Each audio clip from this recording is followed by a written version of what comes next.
All right, so we're going to go over how to do a proper green screen cutout, or what they call keying, in Adobe Premiere. So what you're going to do is you're going to get your clip here, and this is recorded on our green screen. Really important, make sure whoever's filming this, it's always on a tripod and still. If your shot is moving, it's going to be very hard to deal with. So we've got a nice still shot here. What I want to do is just want to scrub through this and find out how far my actor or actress is moving. So you can see he's kind of moving from, this side of the screen over to the right. That looks good. And he's always got green behind him, which is really important. Now, if I cut out all the green right now, the sides are going to stay in there as well as this light. So the first thing I need to do actually is mask him out. So to do that, I'm going to select my clip. I'm going to go to my effect controls up here, and I'm going to go to opacity. Under the opacity, you have a circle, you have a square, and you have a pen. So the pen is going to be used to basically mask him out. And so what I'm going to do, it doesn't have to be all that close, but I'm just going to mask out like this. Don't do too many dots. It can get a little crazy if you do too many. And something like that. And so what that does is it cuts out everything that isn't inside that mask. Now when I scrub through, I just need to make sure that none of them disappears if he gets too close to the mask. So right there you can see I'm losing his head, so we'll just bring that up a little bit. And just a little bit over there. Okay, there we go. I'm pretty happy with that. Now, if you're getting a lot of shadows and stuff, you can actually animate this mask as well. So this right here under mask 1 that you just made, you could actually animate this or keyframe it over time so the mask could actually move with him, but that's something we probably don't need to at this point. All right, so the next thing we're going to do is we're going to actually get rid of the green, and we do that by going to Effects and searching for Ultra.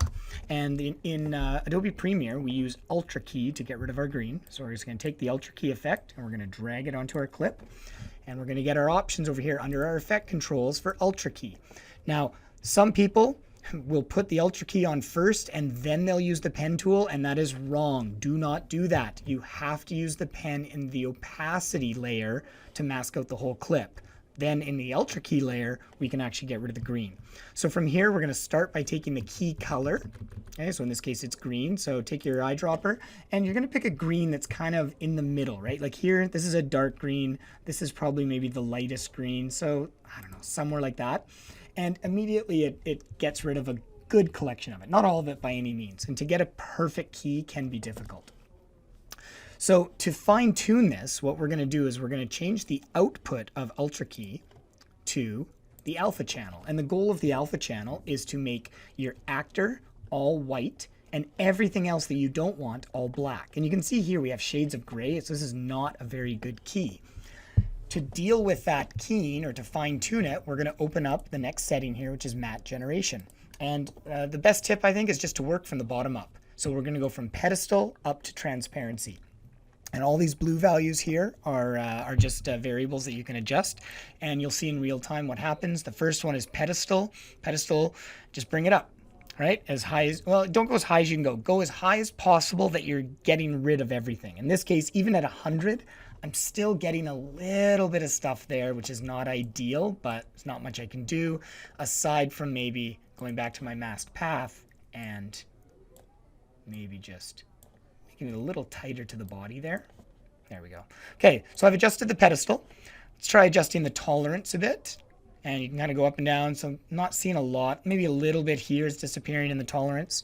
Shadow.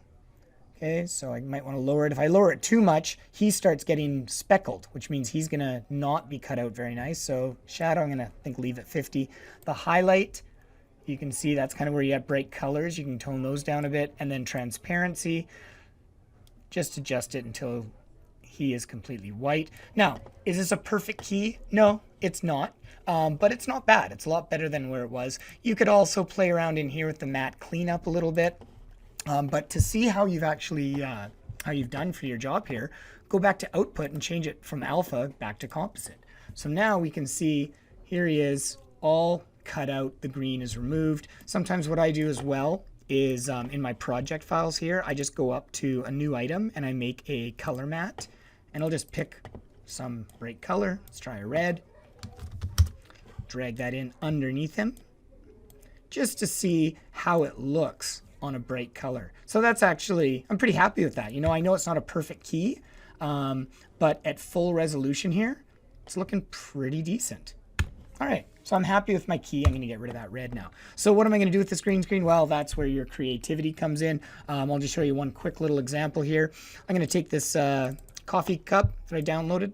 It's just an image. It's not even a video. So I'll just extend that out. You can see it is massive. And I'm going to take that, and I'm going to go up to my effect controls and just shrink it down. So I got a bit of a lag here.